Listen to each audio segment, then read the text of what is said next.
Welcome everyone to this edition of Infotouch University Online, where we go in depth into the various features and functions of our point of sale products, Store Manager, and Storekeeper POS. With regards to today's topic, time and attendance, there is no difference between the two product lines, so we'll be using Store Manager here, but you will see exactly the same thing if you are running Storekeeper. Today we're going to review the basics on how to punch in and punch out, that is the time clock, and from there how to correct mistakes that might have been made. We're also going to review how you can track the performance of your employees automatically based on their use of the time clock and any shift plans that they are assigned to. And then lastly, we'll go over a variety of reports to help you manage the whole time and attendance aspects for your employees. All right, well, let's get started. There are actually two ways to punch the clock here, and it really does not matter which one you use. As you probably noticed, there is a time clock module here, and let's go ahead and go into it. It loads very quickly. And let's say I'm an employee coming in to sign in today. All I do is I touch the clock. I get a list of my employees. It tells you whether they're currently signed in or not, if they are, when they signed in. And all we have to do to either punch in an employee that is not in yet or punch out an employee that is in is to touch their name. So let's say that John Smith comes in. Software thinks that they should go ahead and sign in because they're currently out. We're going to review how you can override that decision, but for right now, let's just take it easy and there we go. And if we look at that list again, John Smith is signed in. The other way that you can go ahead and punch people in and out is through the register. And I suspect this is what the vast majority of our customers do. There are some I know that will have a time clock machine set up in the back office solely for this purpose.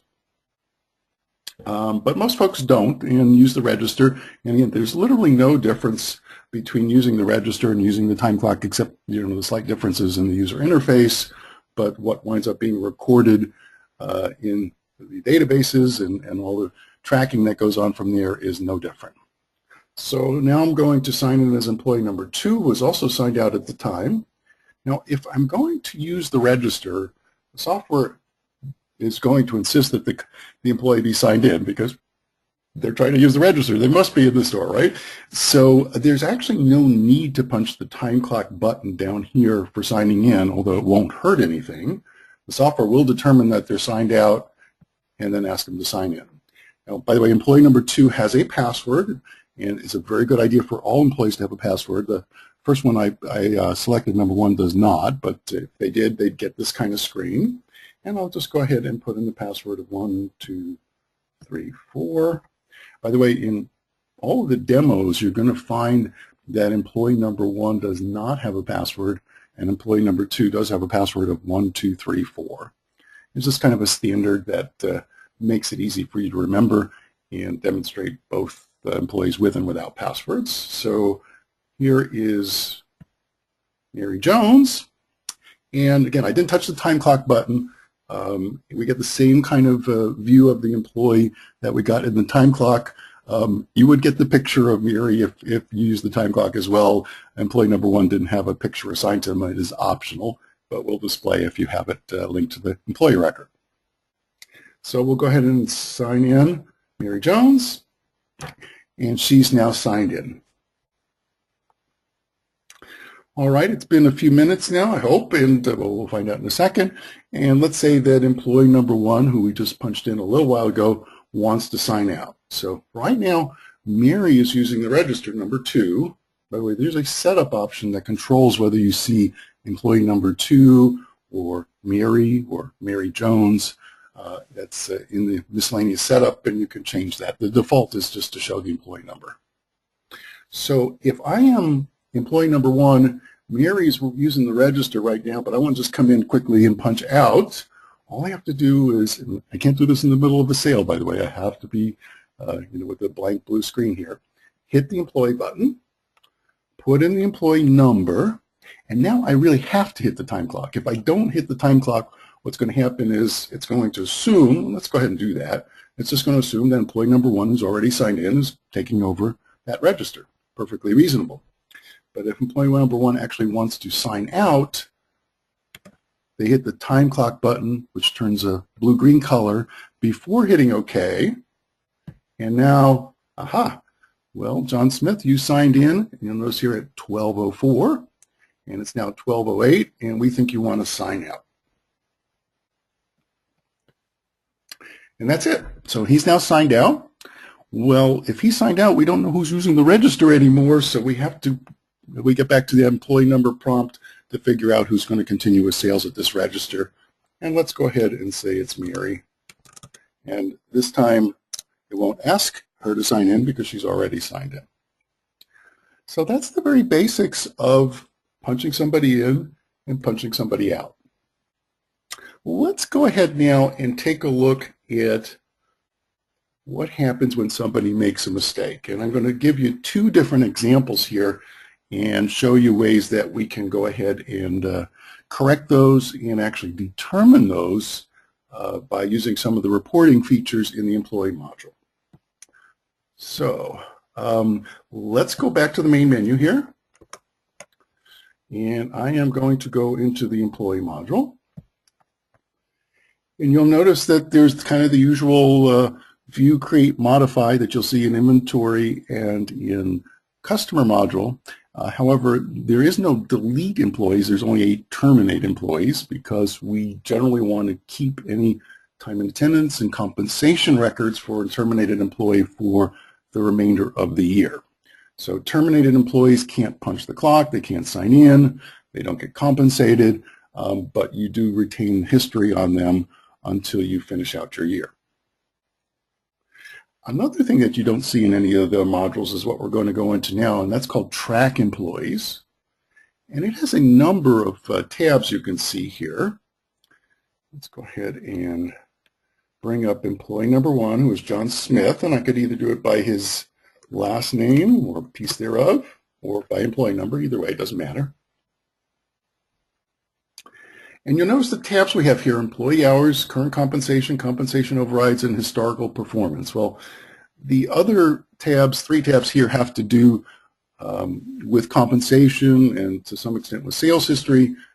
Today's topic of time and attendance is solely concerned with this first tab of employee hours.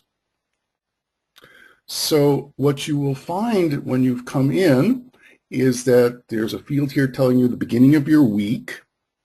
Now, how's that defined? That's a good question too. Let's take a quick look at that. And that's in Setup. Under the Employees tab, Company Background, the start of this week is automatically determined by the system by what you tell us is the first day of your week. So if you want to call Sunday your first day of the week, we would change the start of the week for you automatically. And you'll also see here some information about the payroll, the payroll time periods, or time frames that we support here: weekly, biweekly, monthly, and semi-monthly. You can't have all of those enabled at the same time. For example, you might pay your employee's salary weekly and commission monthly, but for simplicity's sake here, we just have the weekly period turned on. Okay, so back to employees. Now we know why it said the start of the week is the 13th of February, which was last Monday. And we'll notice some other information. There's a date here that will allow us to look at an entire week at a time. And we get a summary of the information for the employee for the day, which might include, by the way, multiple punches, right? You know, I come in the morning, I punch out for lunch, I come in after lunch, I punch out in the evening, maybe I take a break during the day. However many punches there are, the number of hours worked that you did is summarized for you here. The hours over and short, as well as some of these other fields like arrival and departure, are fields that are actually related to tracking employees via a shift plan that they are assigned to. And John Smith is not assigned to a shift plan, so we're not seeing any information here.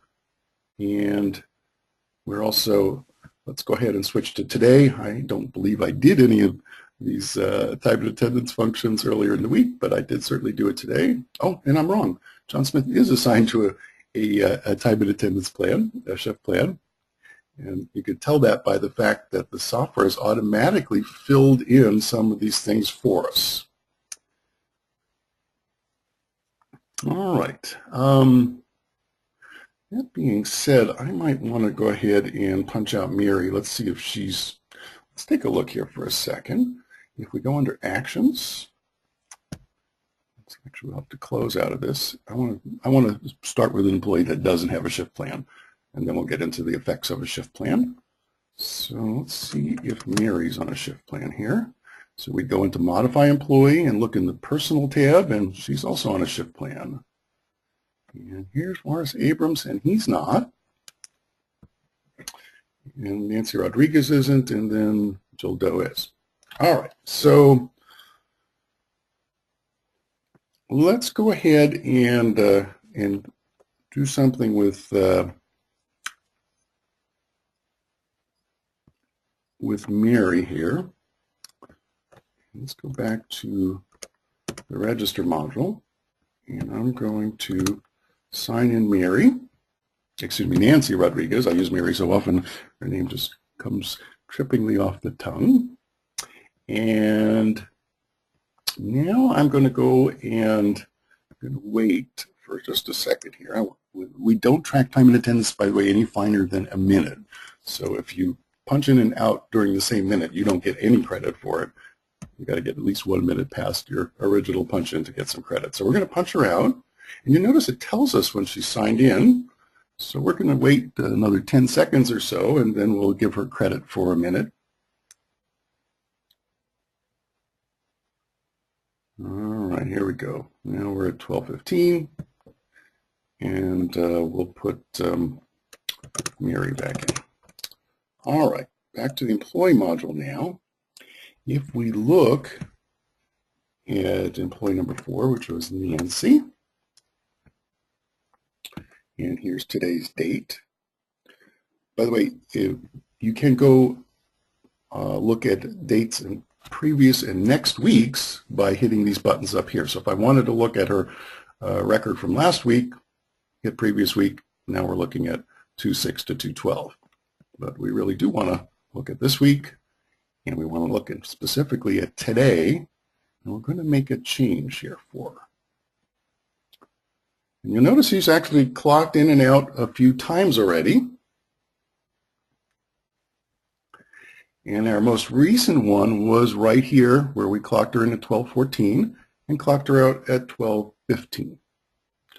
All right, well, let's say that Nancy is a loyal, dedicated, honest employee, and she actually came in this example, it's a little, I've already got some other ones in here from practicing earlier. So let's say, you know, this would probably be a little more plausible if she, like, say, forgot to punch in until 12:14, but she really came in at 10 and she wants to get that extra time in. But for right now, let's say she came in at 12. She forgot to punch in at 12, and then at 12:14 she remembers, oh, damn, I forgot to punch in. Let me go ahead and do that now. And a minute later or whatever, she signs out. She goes to the manager later in the day and says, you know, Mr. Manager or Ms. Manager, I really did punch in at 12 o'clock instead of 12:14, and I would appreciate it if you could correct that so I could get credit for that time worked. So what you would do is come to that time in, and you would go ahead and put in the new time, whatever it happens to be, assuming you believe her. And you'll now notice she's got credit for 15 minutes instead of 1 minute. And we hit OK, and that has now been saved. So Nancy now has credit for 15 minutes. Let's take a look at that punch detail record one more time. If you notice something earlier, we have some M's here. And M's indicate that a manager has overridden the actual punch time from the system clock. So you are allowed to do that, And obviously, you presumably want to put security on things like track employees to not let anybody do that, but it is certainly doable. However, once you do that, we will note that you have actually made an override, that the time wasn't coming from the clock, so that if somebody wanted to review the manager's performance in terms of correcting the times entered, maybe he's giving too many of these overrides to one of his best friends or whatever that works for him, it's easy to, first of all, you will see this. There's no way of avoiding this manager override. The M for manager override will be there and is not removable at this point. And there are reports that actually let you review overrides. So if you wanted to just look at any of the attendance records that were actually corrected by a manager, that report would do it. We'll go over that report later. And there's one more type of override that we're going to go over now as well. And that's a system override. And system overrides come in two flavors. The name system override comes from the fact that the system is doing it for you. One that we won't go over today is the automatic clock out. So employees that are either on a shift plan or not will typically be clocked out at a certain time of the day if they didn't. In fact, if we go back to setup here, you'll see the ones who are not on a shift plan will be automatically clocked out at 4 a.m. So, if I'm an employee and I clock in at 1 in the afternoon and I forget to clock out at 5, when they come in the morning, we don't want to give them credit for working all night long, so the system actually clocks you out before you get a chance to go ahead and sign in again. At that point, we don't know what time you signed out, and you will get a system override on the sign out time, which can also be corrected in just the same way we did correct the time punched in for Nancy Rodriguez. One other type of system override I am now going to illustrate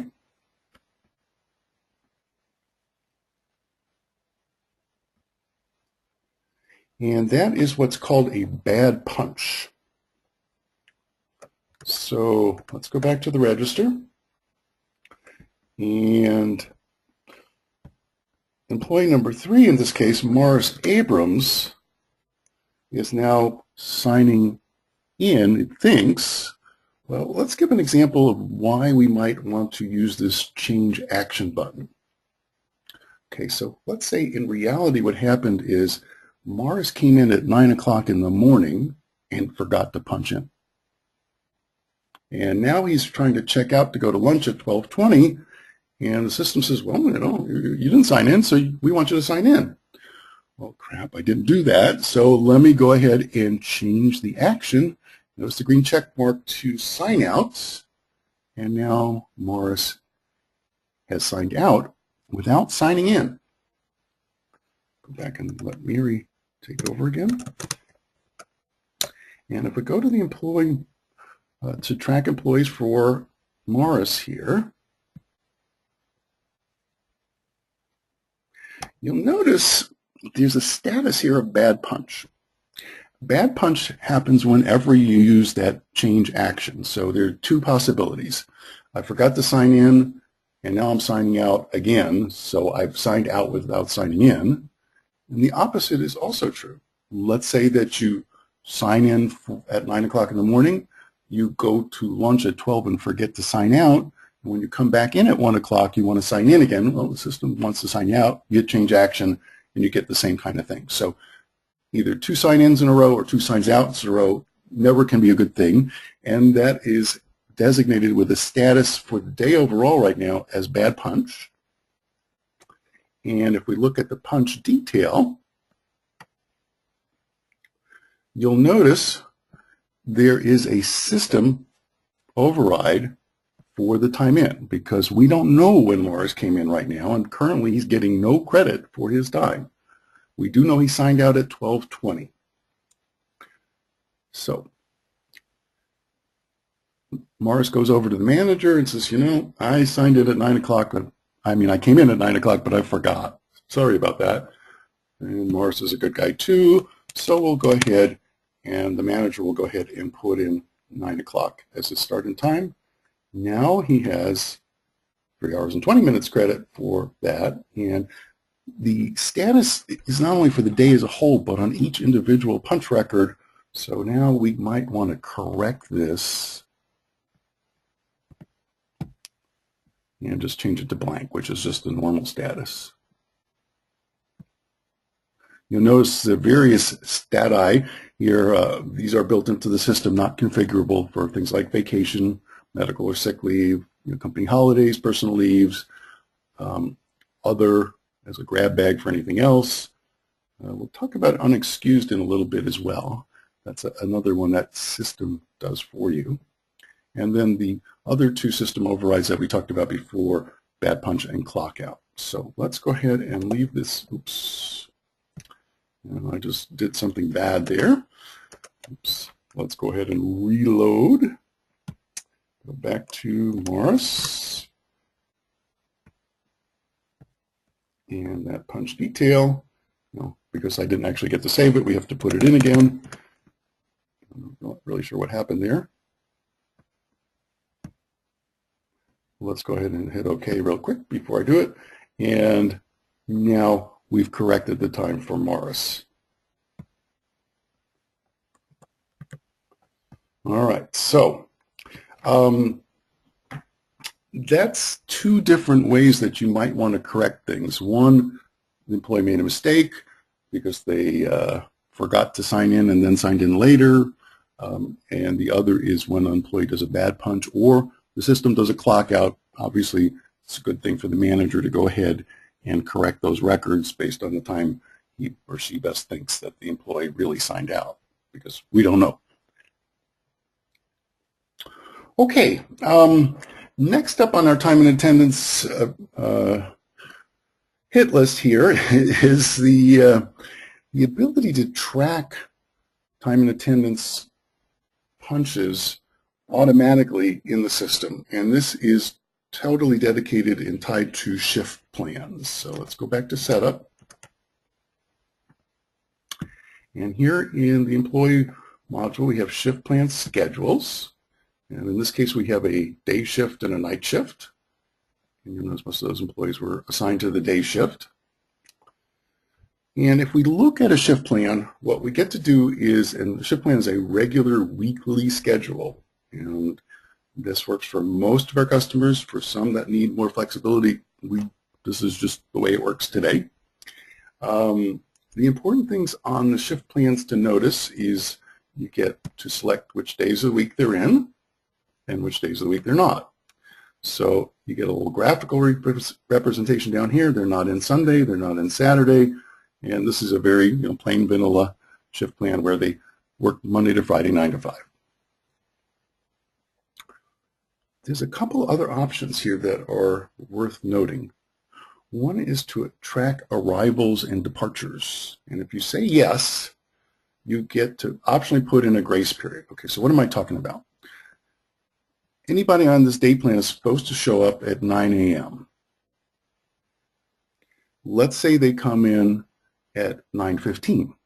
Well, what we'd like to be able to do is have the system automatically note that this employee showed up late today. Or they're supposed to leave at 5 and they left at 4:30. Well, they left early. We will do that for you. In some cases, we don't want to be 100%, totally tight about it, if you would, and that's what the optional grace period is for. So in this case, if John Smith, who is on the day plan, came in at 9:02, he was 2 minutes late, we're not going to bother to, note it in his record, because he's within the grace period. If the grace period was 0, we would note it if he came in at 9:01 or left at 4:59. But if you want to, you can give a little optional buffer for your employees to make sure that they don't get nailed by, really small number of minutes. And it shows up in reports, and those reports are worth reviewing, and you probably don't really want a lot of, 1 minute late nonsense in there to review. The other thing that you see here is the number of hours worked. So if they are supposed to work 9 to 5, that's 8 hours, and the number of hours worked is set to 7. What this means is we're allowing employees to take an hour break during the day. Now, the work hours is not filled in automatically. You do have to do You have to go ahead and put it in there, but once you do, what happens is we will go ahead as you punch in and punch out and figure out how you're doing based on the number of hours we worked. And we briefly saw that earlier on John Smith, and I'm going to go back to that now. So he's number 1, and we're going to look at today's date. So if we look at the punch detail for John, he's worked a total of 4 minutes. Well, he's supposed to work 7 hours. So there's 4 minutes, but he's short 6 hours and 56 minutes right now. Oh, and by the way, let's look at that detail again. He came in at 12 and left at 12:08. Well, he certainly not within the 5-minute grace period of 9 o'clock in the morning, so he arrived late and he's left early. And you might think, well, wait a minute, this is still the middle of the day. Why are you doing this? Well, what happens is every time you punch in and punch out, we're going to update this. So that's the status right now. Let's go ahead and move off of John Smith because we don't want to have the register module trying to update his record while track employees is as well. And I'll come back to the register and we're going to punch John Smith back in.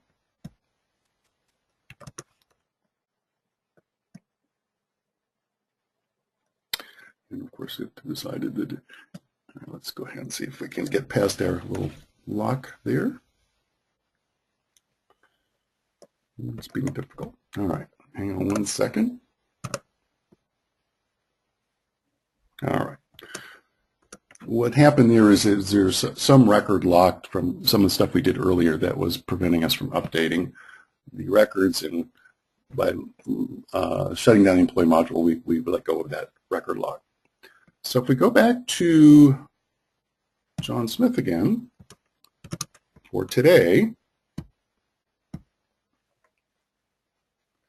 you'll notice, he just punched in, so he doesn't have any more credit for hours. He's still 6 hours and 56 minutes short for the day, but the departure now has been blanked out because now he signed in, he may sign out, at the right time or even later. So we don't know anymore. Now we know he arrived late. There's nothing he can do anymore to say that he didn't arrive late, but he may leave on time. Let's go back again. Let's try and see if I can avoid the record lock this time. And we're going to go and punch John out again. And we got to wait. Yep. All right. We've got a minute in there. That's good enough. All right. So we did avoid the record lock. It's a good idea to close track employees when people are punching in and out, by the way. That's what we saw. So if we go back to the 15th, okay, he's now worked an extra minute. He's now 6 hours and 55 minutes short for the day. And since he's left earlier again, we went and put the departure time back there. So as you go ahead and punch in and punch out, the cumulative number of hours worked will track against the number of hours you're supposed to work during the day, which could be over or short. And you might be a dedicated employee, work 2 hours more than you're supposed to. And the arrival, your first punch of the day will determine whether your arrival is, the choices are on time, early, or late. Blank means you didn't come at all. And the same thing for departure. So you may depart early, you may depart late, which is maybe a good thing, or maybe not, depending on overtime considerations, but we will track that for you. One other thing I mentioned, there is a status associated with the day as a whole called unexcused. So what happens, let's say it's Wednesday, and we know John Smith is supposed to come in at 9 and leave at 5. Well, what happens if he doesn't show up at all? Because the number of hours that we are tracking is based on the punches. Well, no punches, no hours, but no thought that we're supposed to do anything. The system has another way to handle that. At the daily closeout, if you have not signed in or out for the day on a day that you were supposed to work, your time and attendance record will be noted as unexcused. So you were supposed to show up, we saw you didn't, we'll note that. And that is a good way also of tracking people who are not doing things. By the way, I misspoke there. I said it was the daily closeout. That's not quite correct, in fact. What it is the day boundary. So this is associated with your shift plan. This is the time of day that we expect that nobody's going to be in, and therefore we can do processing and update all kinds of records and clock out people who forgot to sign out. So at the day boundary, we know none of these people are supposed to be signed in, and we'll go ahead and say, John Smith, that deadbeat, he didn't show up today. We're going to hit him with it unexcused. All right, so those are the kinds of ways that you can go ahead and use shift plans to give you some very valuable information about whether your employees are working as much as they're supposed to, whether they showed up at all, and whether their arrival and departure patterns are acceptable. Lastly, we're going to go over some reports, and these reports provide you with a lot of ways to slice and dice the information that we just saw there. For example, we can report on employees who were unexcused over a date range, or employees who have a bad punch that we need to go and correct, same for clock out. Let's start out with a couple of simple reports though. Hours summary. So as we go ahead and punch in and punch out, we get credit for time, which is put in the attendance records we've been seeing.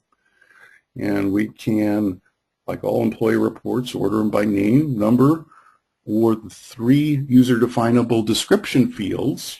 This is the salon, and we're using the merchant ID description field to allow each employee to have their own merchant ID and have their salon work credited directly into their bank account instead of the owner's bank account, but that's another story.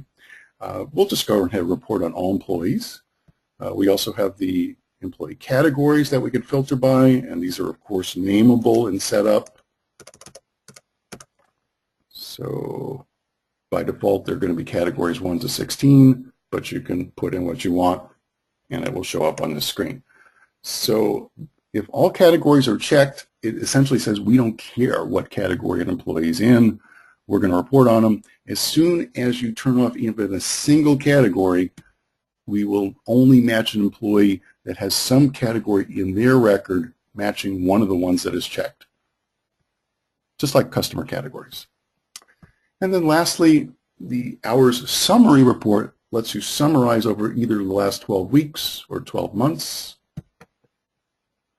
And we don't have a whole lot of time and attendance record in here in this salon in the last 12 weeks, probably not the last 12 months either, but you can see some of the stuff we did today showing up, totals for employees, summary for each employee for the week, and then totals for the entire store, or for the employees selected, it might not be the entire store, for that 12-week period.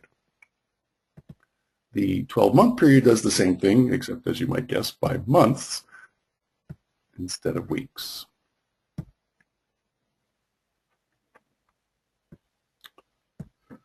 Okay, hours detail. Same kind of selection categories. Now we got a date range. So we want to actually look a little more closely at a range that we select. Let's say I want to look at this week, and it defaults to month to date, but it will remember this date range as we go through subsequent reports. And we can see that Morris worked 3 hours and 20 minutes, and Jill 6 hours and 7 minutes, and Mary none at all, and there's Nancy and there's John. So you get a date selectable range to see who worked what. The time clock report lets you drill in even further to the specific punches that we saw earlier. So, again, we could have several punches in a day. I come in at 9, I clock out at 12, I come back in at 1, I've got to go run an errand at 2, and I come back at 3, and I leave at 6. You'll have 3 separate punches there. The time clock report reports on the punches themselves. You get the date range again, which is remembered. And this is something I mentioned earlier, that we can report on override events only. That is, a manager overrode it or the system overrode either the time in or the time out. Let's start with reporting on all events. And you'll notice the operates there. So, Mars came in at 9 and left at 12:20. We haven't fixed him up here for this one yet. So you get to see all of the ins and outs of the punch detail, including the status. And you notice this one still says bad punch. So I could potentially look at that and say, oh, I got to go back and fix Mars's record for the first part of the day. So all the details, summary of the total hours worked, but you get the actual punch detail here on the time clock report. If we ran it for overrides only, you'll notice there'd be a lot less now. The only thing we're going to get are things that the system or a manager went in and changed. So we see here for Morris and for Jill that the manager came in and did something. We don't actually remember the original time. We just know that the manager did change it. And here Morris is still set for the bad punch. Lastly, and most usefully, is the attendance report here. And we got the same filtering, but on our dates tab, not only do we have a from to date, but all of those things that we saw that can be tracked by shift plans, you can report on here. It's going to default to everything being set to all. So hours over short, to the employee work less or more than he's supposed to, arrive early or late, leave early or late, then status and comments. So status could be things like bad punch or unexcused. So let's start with all. Everything all means that we're just going to report on all the attendance records. And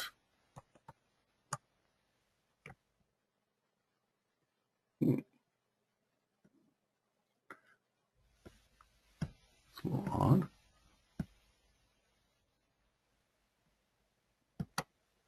There we go. Must have clicked some wrong button there. So here is Morris. We wanted to report from the 13th to the 15th. He didn't work anything there. He's worked 3 hours and 20. Here's his bad punch status, and similarly for all the rest of the employees. But what's really nice about this is we can use those filters to look at specific things. Like, I'm only interested in employees who didn't work as much as they were supposed to during this range. And here's Jill from yesterday and today. And remember, John Smith was 6 hours and 55 minutes short. So we can easily see who's working short or who's working over if I've selected the plus. Similarly, I can, let's go ahead and say I'm interested in who is arriving late. Well, here's the folks who arrived late. So Morris hasn't arrived late, but Jill has a couple days, and so has Mary. Nancy, no problem, but John has as well.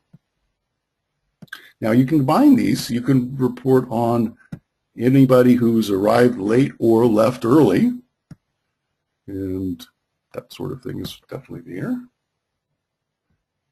And this would be or logic in computer speak. That is, if they either arrived late or they left early, we would show them in this report if you selected multiple filters. One more interesting option here is to go ahead and take a look at the status. I can easily report on anybody who's been clocked out or has a bad punch, or any other actual, besides these things we're talking about today, there are options for scheduling holidays, for scheduling medical or sick leave, and we may want to report on those as well.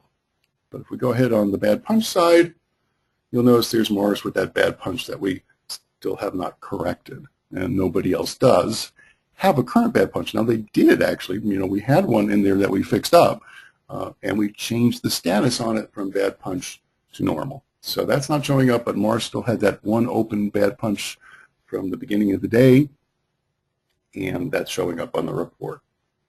So the attendance report is a very useful tool for being able to figure out how your employees are performing compared to shift plans. And that concludes our coverage of time and attendance. Thank you.